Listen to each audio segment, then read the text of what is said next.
Hello and welcome to another edition of Truth and Rhythm, brought to you by funkandstuff.net. This is the interview show that gets deep in the pocket with contemporary music's foremost masters of the groove. I'm your host, Scott Dr. Goldfine, musicologist and author of Everything is on the One, the first guide to funk. Make sure you get on over to Amazon and get a copy if you don't have one already. I thank you as always for your interest in the show, whether you're watching the video version at funkandstuff.net or on YouTube, or listening to the audio podcast at iTunes or on Spotify, Google, just about everywhere you can get podcasts. Be sure you subscribe to the Funk and Stuff channel on YouTube. That's where you'll get all the goodies. And also I want to give a shout out to the Funk Hall of Fame and Exhibition Center in Dayton, Ohio, of which I am a funk ambassador. Be sure to support it. Go to thefunkcenter.org to learn more and help keep the funk alive. For this episode, I'm delighted to welcome to the Truth and Rhythm Mothership from all the way across the pond, vocalist and composer Steve Van Rijn, aka Long Sleeve Master of the Netherlands-based hardcore funk band OctavePussy. Founded in 1996 by Joris, I hope I'm saying that right, and Steve, along with Edwin Konings, and with several lineup changes through the years, the name OctavePussy was taken from a cartoon figure featured on Parliament's 1978 masterpiece, The Motor Booty Affair. Massively influenced by Pfunk, OPY, the band's acronym, has released a half dozen albums since 2001, many of which feature various funk mob alumni, including George Clinton himself. OPY's latest effort is an all-out tribute to the Motor Booty Affair that is packed with first-rate funk, including a remake of Mothership Connections on Unfunky UFO. It's a tremendous album that, considering the current sterile music climate, is oh so welcome. Just like my guest today, Steve. Welcome to the show. Thank you, Scott. I'm glad to be on the show. Real glad to have you, Steve. So tell the viewers, where are you coming to us from today? Sorry? I said tell the viewers where you're coming to us from today. Where are you? Well, I'm currently based in the city of Arnhem, Netherlands, Europe. And you're at home or in a studio or where? No, this is straight from my home. Yes, straight from home. Yes, yeah. This is my house, and I'm in my living room with my pets, and ready for your questions. Okay, what kind of pets do you have? Well, we have a couple of atomic dogs around here. So perfect. As a matter of fact, we're not we're musicians, but we're not doing this for a living. Music is a hobby, and in the normal life, I'm a pet hotelier. We have a dog motel, so I take care of cats and dogs together with my wife. Nice. We have 3 cats of our own right here, so very good. Yeah. 3 cats that get exposed to a lot of funk music. Same here. Well, it's good to have you on the show. I've been a fan for a long time, and we've communicated, for quite a while, and so it's good to finally, get face to face here. So thanks for that. So tell us a little bit about where you're from originally and how you first got into music, Steve. Well, I'm from the Netherlands. I lived in a couple of towns. I was born in Utrecht. That's in the middle of the Netherlands. I grew up in a small town called Gorinchem. Actually very important because that's where the music started for me and my brother. And then we moved on to The Hague. That's it's a very important city when it comes to music in Holland. With a couple of very successful bands coming from The Hague. I think you probably have heard from the Golden Earring. That's a very great band. Started in The Hague, and they even made it to the US. That's also that's always a big dream for Radar Love. Yeah, Radar Love, exactly. So we went to The Hague because of I got a job there and education reasons, but of course the music was also coming to mind.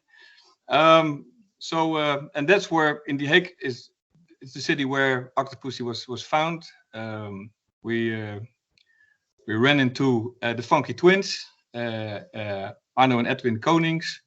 We became very good friends, and well, we decided to start a band, and well, I think that worked out.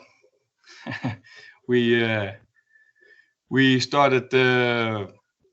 You said 96, but I think the first album we started to record it in 99. I think the period between 96 and 99 was more. We were just practicing, and trying to find our musical direction, because when you're in a group, well, everyone has their own flavor, of course, and you have to mix to make a product. So, Golden Earring, of course, is very rock and roll. How did the funk influence get in there? Well, The Hague. When we're talking about the city of The Hague was it's rock city. It's really a rock town. So there never was a funk band coming from The Hague. I think I was told. But yeah, still, I mean, we're all funketeers, of course, but doesn't mean that we have no eyes and ears for other kinds of music. And I think, well, I for instance, I really like the Golden Earrings. It's very very good music. It's no funk, but I dig it. And well, I think we have a lot of influence coming in our music, and I think well, we also have a part of rock. Yeah, I think it's also there. Yeah, I think it's the musically The Hague is a very interesting city to be in, and also the history of all the bands coming from that area. It's very interesting. So, what was your first exposure, though, to funk or Parliament Funkadelic, or how did that slip in there? Well, strange, but funk was not really very popular in Holland. So when I was a kid, my first encounters with funk was actually. We had a very popular radio station back here. It was called Radio 3, and you had Radio 2, and there was more kind of old-fashioned music. And well, my parents they loved music, but they preferred Radio 2. And on Radio 2, I heard a team of Shaft. That's for myself. That's the first encounter in the 70s with funk music. But as I said, it was not really popular. It was on Radio 2, not on Radio 3. So it was pretty. My youth was pretty funkless, but until I got into Talking Heads, that was actually my first, the first group that I was really. I became a fan. I was starting to buy records and stuff like that, and well, of course, back then I didn't know about all the.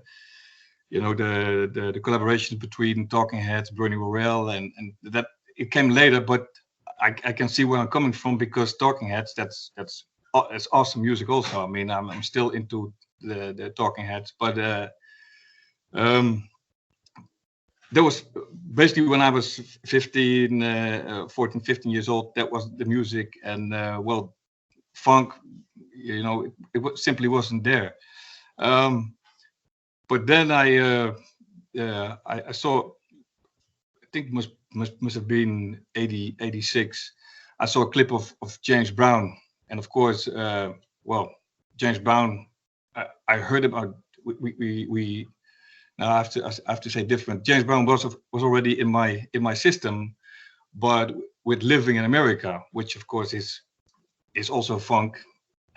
Now we know, but it sounded a bit poppy to me back then.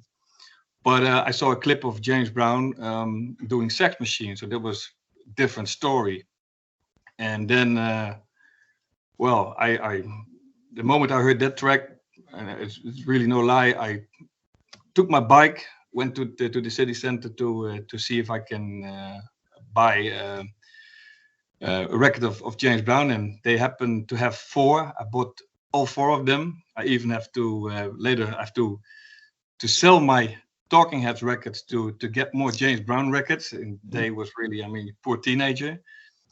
But James Brown actually was for me, and still is. That's the main influence. I mean, I bought so much music, so much records, CDs. I went to see him live, '88. So I was totally into the funk, and then I did a education for graphic design, and there was a guy, and he said, "Oh, you like funk? Have you ever heard of George Clinton and Parliament Funkadelic?" And I was like, "No, but thanks for the lead."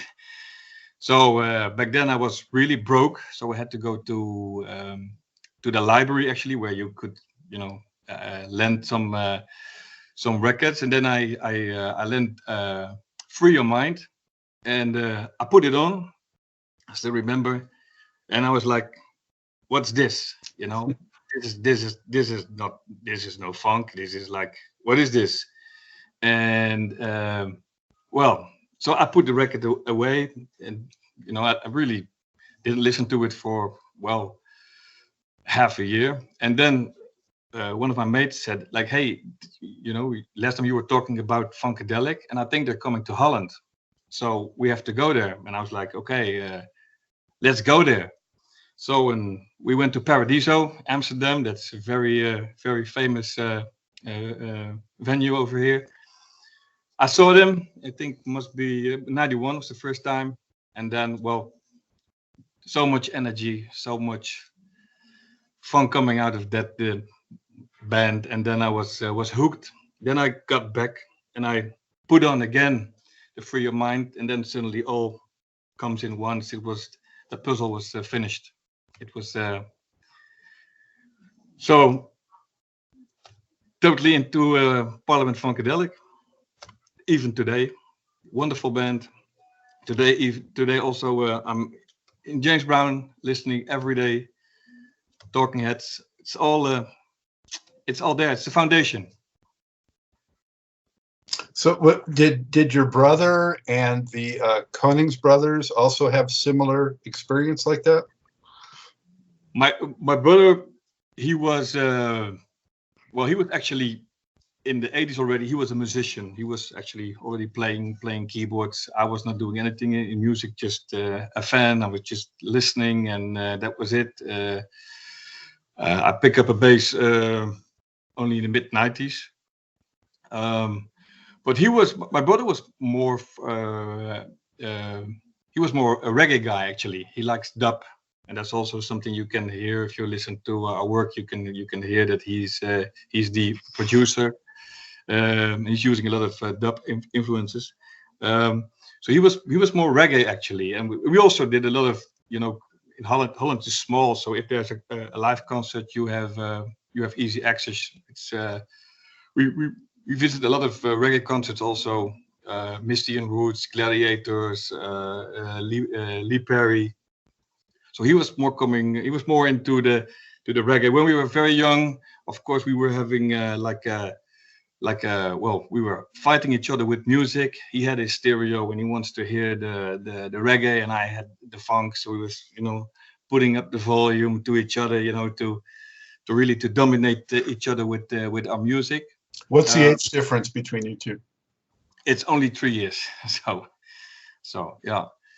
So he was more the reggae guy, and the twins, I can say they were mostly, of course, into Sly Stone. That's really one of their major influences. They were from Prince, from what I remember back in the days, and of course, George Clinton, Parliament Funkadelic, Larry Graham. So I'm not sure about how they got into the funk, but I think most of the guys of the band, they all started to appreciate funk music around 86, 87. Yeah. So how did the band itself come together? When did you decide on the name and that kind of thing? Well, as I said, we started in 1996. We started to make a demo. We had a different name back then. It was my brother. It was Edwin Konings. It was me, and we had a girl singer. The four of us. We were, as I said, we're trying to find the sound, and well, in '99 actually we decided to form a group and to start to record seriously, because before that we were doing a lot of home recordings, and well, and also to see how the stuff works, because yeah, these days you have a computer, you can do it, make music in 1 hour. But back then, of course, we had we had tape machines still. We had yeah, you know, the classic mixing consoles and stuff. So we were really figuring out like how to get the best sound. '99 we really we found a drummer, Patrick Jordans, PJ, and then we started to, well, we really had a couple of tracks which we want to record, and around that period, well, we were doing a little drugs back then, because well, the studio we were using was based underneath a coffee shop, and as you know, probably in Holland, it's not a problem. A coffee shop is not where you can drink coffee. You can drink coffee there, of course, but you also can you know, smoke weed. That's legal. So I'm not sure. Yeah, I heard from a lot of my friends that were in the service in the military, visited and would tell me those stories. Yeah, I've never been there, but yeah. Yeah, it's normal in Holland. It's like well, it's a bar. You can drink, and you of course you can talk, but you also can buy all kinds of weed and marijuana. It's no big deal, and you can use it. So the engineer of that studio, he was also the owner of the coffee shop. So he was smoking a lot. So even if we didn't want to do anything with drugs, you know, we were in the operation room, and he was smoking his blunts, and you know, we were part of it, even if we didn't want. He was there smoking, but one night when we were very intensively busy with the recording, I and that's true. I woke up in the middle of the night, and I saw a guy dressed up in white, and I'm not sure if I was dreaming or if I was, you know, maybe did I use too much weed, but I saw the guy dressed up in white, and I was, the name actually OctavePussy came into my mind when I saw that guy, because I only found out later that it was a cartoon in the Mothership affair.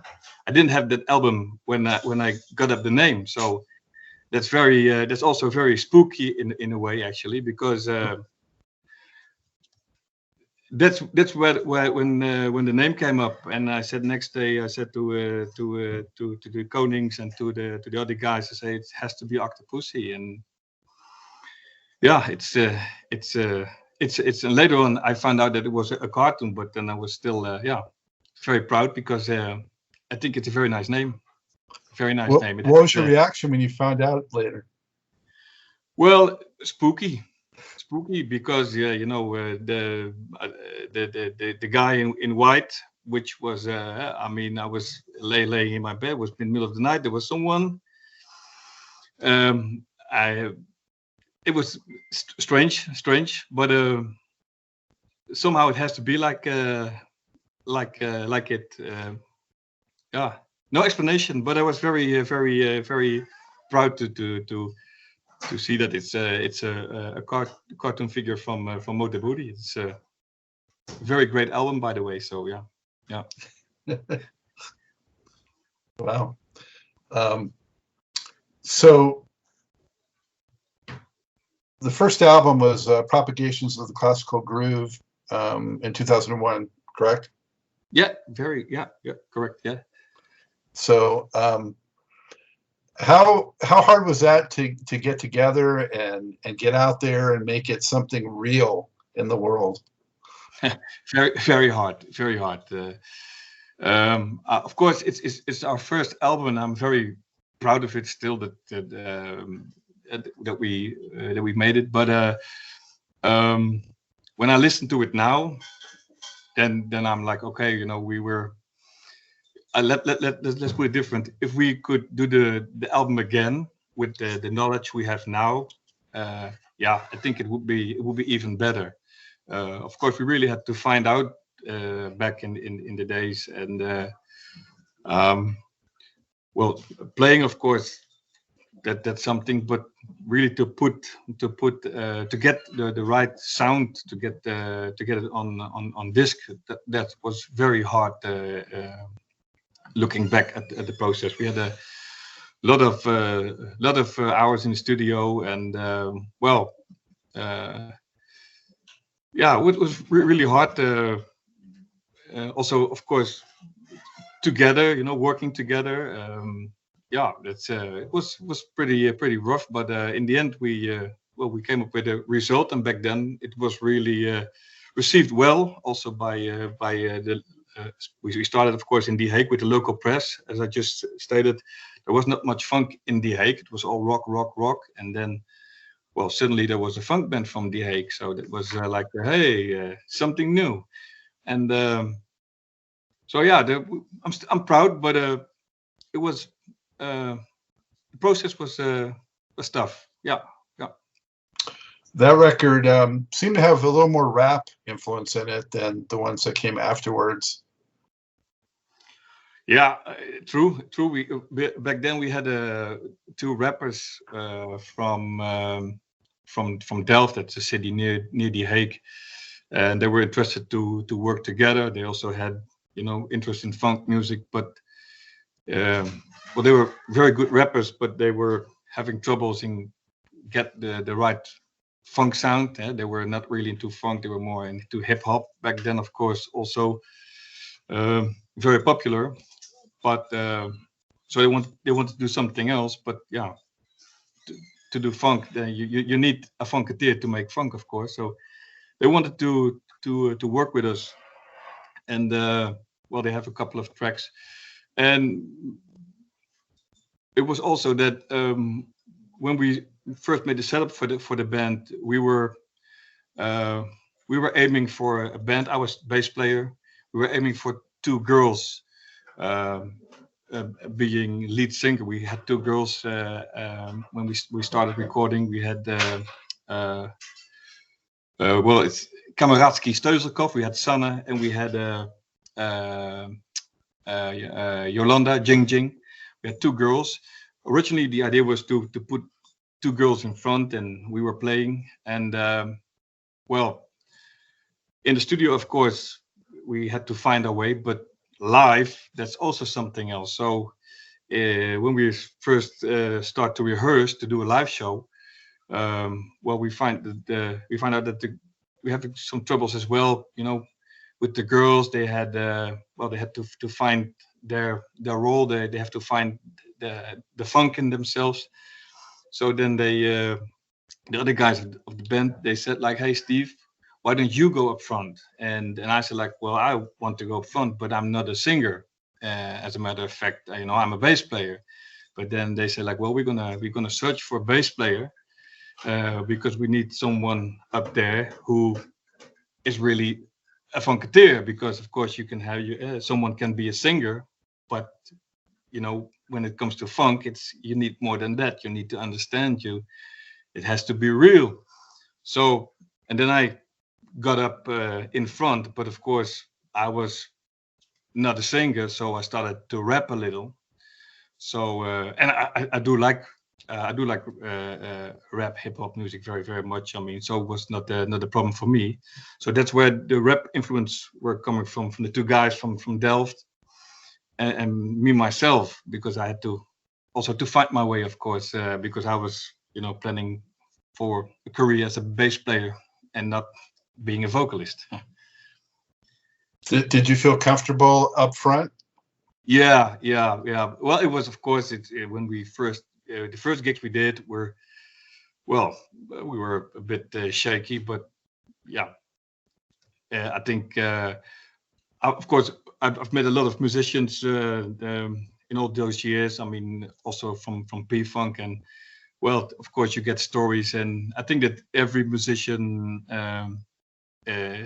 is nervous or is a bit shaky when it's the first time. I mean, yeah, that's why it's called the first time. So yeah, I can remember we we were a bit like, watching each other a lot, and then later on we felt comfortable and we were really doing a show. So I think we did 3 or 4 gigs to really to find our line, and then it went on. Yeah. The one song on there, "It Takes One to Know One," also was a little more commercial sounding than kind of how you guys ended up going. Yeah, well, that's also very well. The thing is, I just said we were having well, the process to get to the first album was very rough. That's also for the music. We had a lot of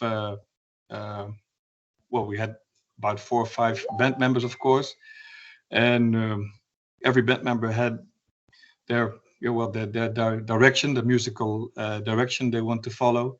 Um, and that's where the several, because when you listen to the album, you it's true, you hear well, you hear kind of black exploitation sound on it, you hear rap, you hear, well, the more commercial tune. It's We were really finding also finding a musical direction. That's why you will, well, that is different songs on the album. So and of course back then, and I especially say back then, we were also dreaming, of course, of a career in music, and and the good life, and doing nothing, making money and making music. And of course, well, we had a couple of DJs from The Hague, and they say like, okay, when you make an album, please don't go too deep into the funk. Give us a couple of tunes we can actually put on the radio if you want to be famous and if you want to make money. So that's also something which was on our minds when we were doing that album. Sure, sure. So in that region, where you live, and also the Netherlands as a whole, do most people listen to American music or more local music, or what's? No, it always has been in Europe, especially West Europe. Of course, we have Dutch folk, and we have Dutch bands, but no, America. That's always well, that's the ultimate. When I was a kid, I have family living in America. America was something. Yeah, that was when I was a kid. It must have been yeah, so great. It's I cannot find the right word for it, but America is a dream for especially back then. Of course, these days we have the social media, you have the internet, and yeah, and we get more, also more from countries. You get more from the whole world. But when I was a kid, and also in the 90s, America is if you make it in America, that's the ultimate. You cannot go any further. So you mentioned that there wasn't a whole lot of funk there, but aren't acts like Gotcha and Dodge and 7-Eleven from that part of the world? Yes, definitely. Yeah. From The Hague, there was nothing, but the other bands you mentioned, of course, I think Gotcha was the first band not really funk, but they were doing kind of a crossover. They were the first actually in Holland to show also to us that it's possible to do funk and not being from the United States of America. They were the first to show that. I mean, they were just also simply doing it, and they were waiting for the results. But they were very, very good. They were very popular in the early 90s. From the same area, it's a Dodge 711. Of course, so we know all the guys. We know each other, and there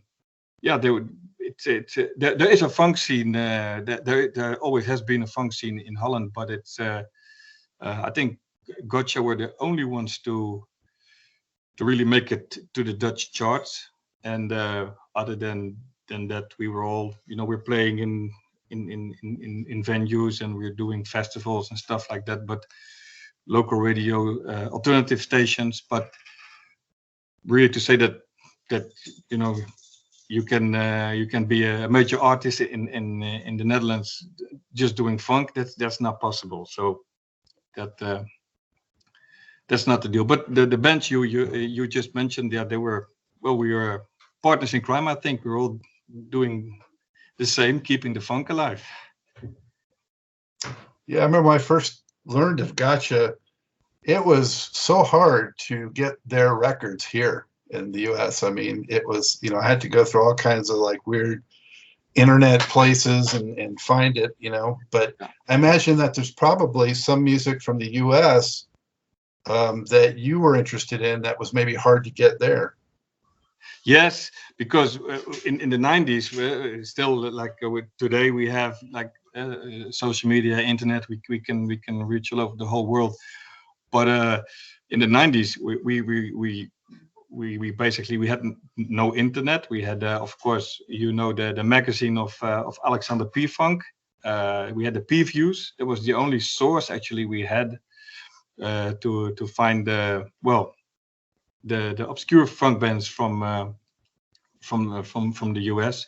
So we by reading his magazine, we heard from groups like Weapon of Choice, Funking, and many more.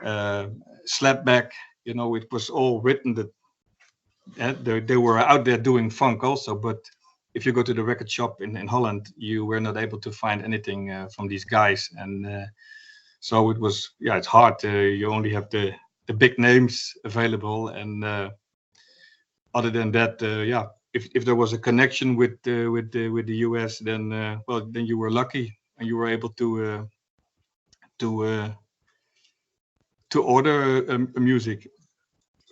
But it's different now. Like that's the good thing about the internet, social media. It's I still find interesting things, not only about music, but let's say you have a very nice database these days where you can find a lot of information. So that's good.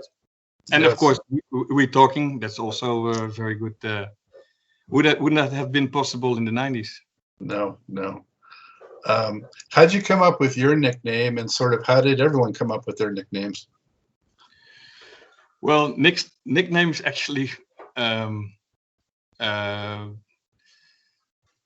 Well, when with the four of us, we started OctavePussy, and then every band member which joined us after we started the group, we told them that, look, you can join the group, but we're going to give you a nickname. So there were people coming into the band, they were not even familiar with having a nickname, and then they suddenly got a nickname. So, and sometimes the nickname was right there on the spot. You see the boy or the girl who's like, you're going to be this one. And some nicknames they followed a little later. But we're very much with nicknames. Yeah, that's very we like it. Yeah, because most of the Dutch names, they sound in our ears, they sound very dull. and not spectacular. So that's why we came up with the nicknames. How did yours come up in particular?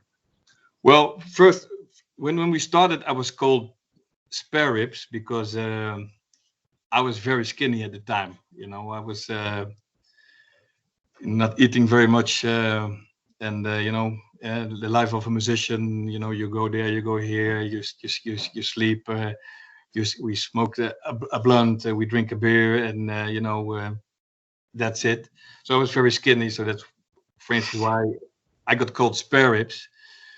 And later on, when we started to wear stage uniforms, from the first uniform I was wearing, the sleeves, they were way too long. The tailor didn't make it correct, so I had long sleeves, and that's well, sleeve master. I'm also a vinyl. A vinyl junkie. I have a lot of vinyl. You cannot see it, but I have a lot of vinyl here. And I also collect vinyl because of the covers.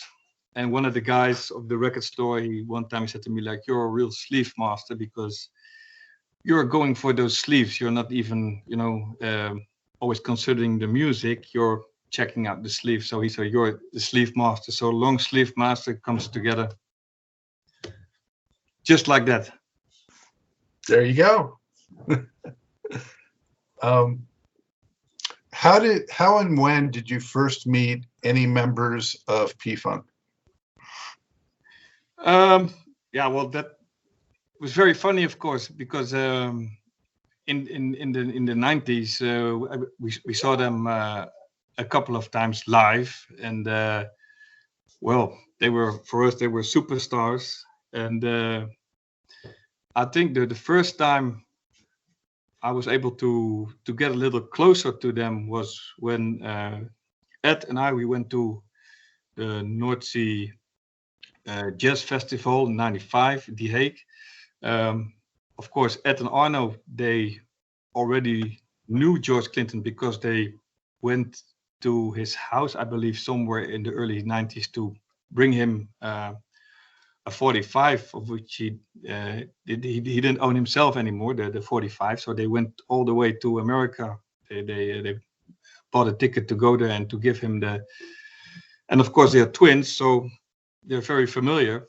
And so we went to the North Sea Jazz, and well, Ed was recognized, so we were able to get backstage and you know, hang out with the guys. Back then, we were still not really talking about doing music together. They were really, for us, they were superstars, and it was really nice to hang out with them. But we were always a bit nervous, you know, because yeah, they were very big in our eyes as a musician. I think the first time when we were doing after we released the propagations, we immediately started to recording for a second album, and we had one track, Funk Ship's Captain, and we were working on it, and it was in the same area when Pfunk hit Amsterdam again, and I remember we were just, you know, making jokes like would been great if the Pfunk All-Stars would be on the track. So, but of course it was just yeah, we were just a little joking, and then we well, I remember that we went to Amsterdam already early because we want to well, you know, we want to hang out there, and then we ran into, I think it was Greg, either Greg or Razor, one of those two were the one we ran into, and then we started to talk about the recording session, and then they were like, okay, well, we would like to work with you guys, and so we made an appointment.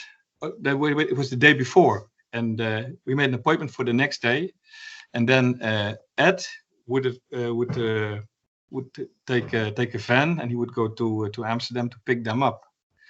So we were in The Hague in the studio making preparations, and he went to Amsterdam to get Greg or Ray, so I'm not sure anymore who. But anyway, we had our first mobile phones back in the days, and then when we were in the studio, I got a call from Ed, and he said like, look, you don't believe it, but I have 5 of them. And I said 5. He said, yeah, I got Gary, I got Razor, I got Peanut, I got Greg, I got Mike, I got them all, and they're in my van.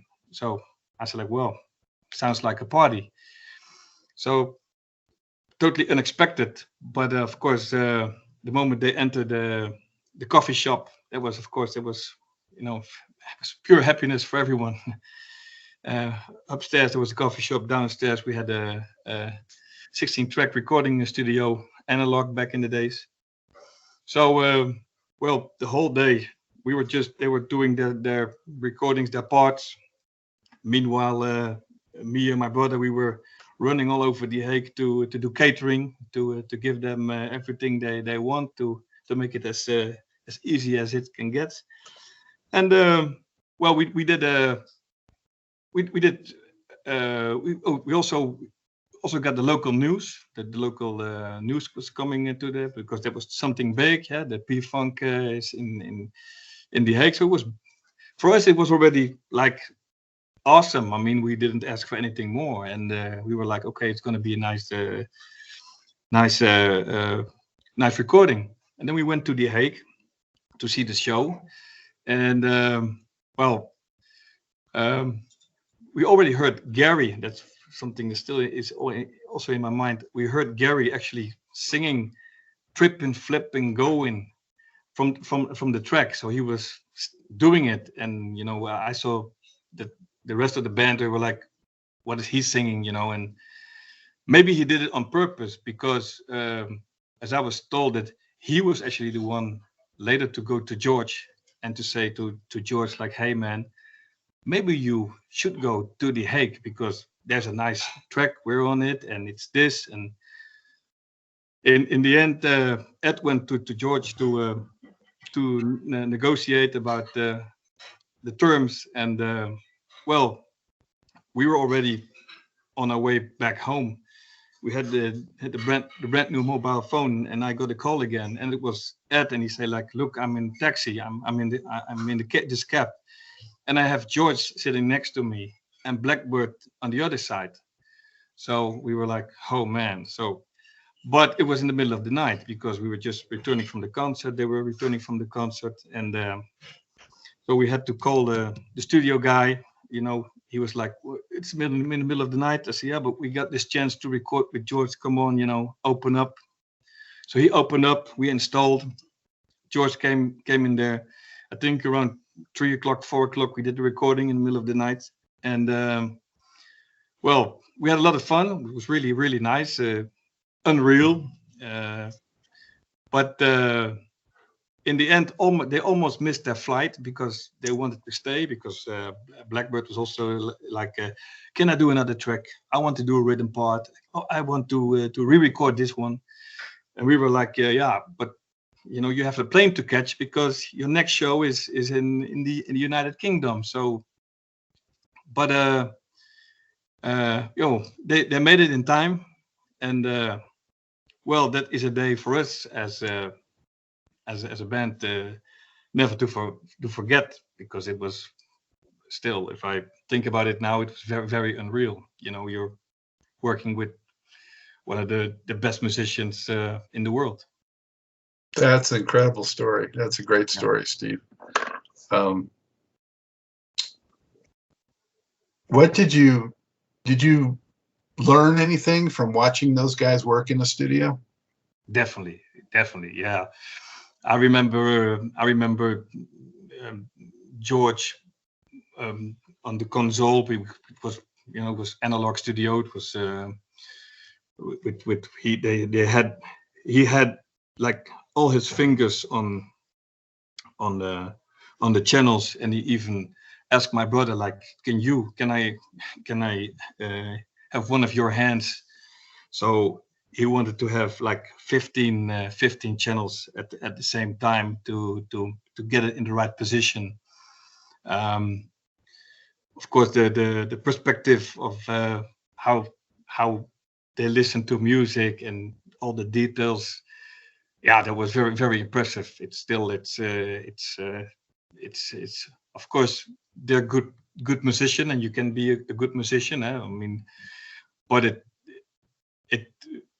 is a plus if you also understand a track.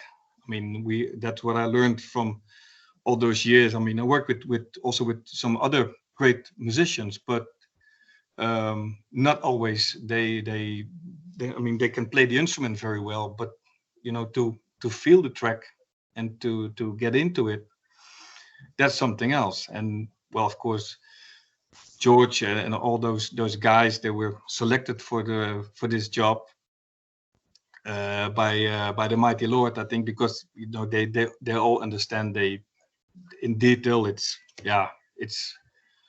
unreal. It's unreal. It's in their DNA. Yeah. Exactly. Yeah. So it's interesting to hear you tell that story, because I sort of thought that probably they had seen your band play, first, and thought, hey, these guys kind of have the funk, but they had not heard you at all until they came in to do the track.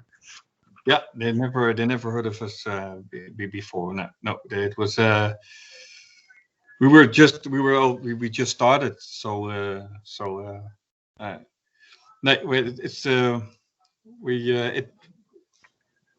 like I just told, they were we asked them, and we are having two batches, the first batch 5 and the second batch with George and Blackbird in the middle of the night. Yeah, I have actually the record here. Yeah, that's yeah. This came out in 2004, and 7 tracks.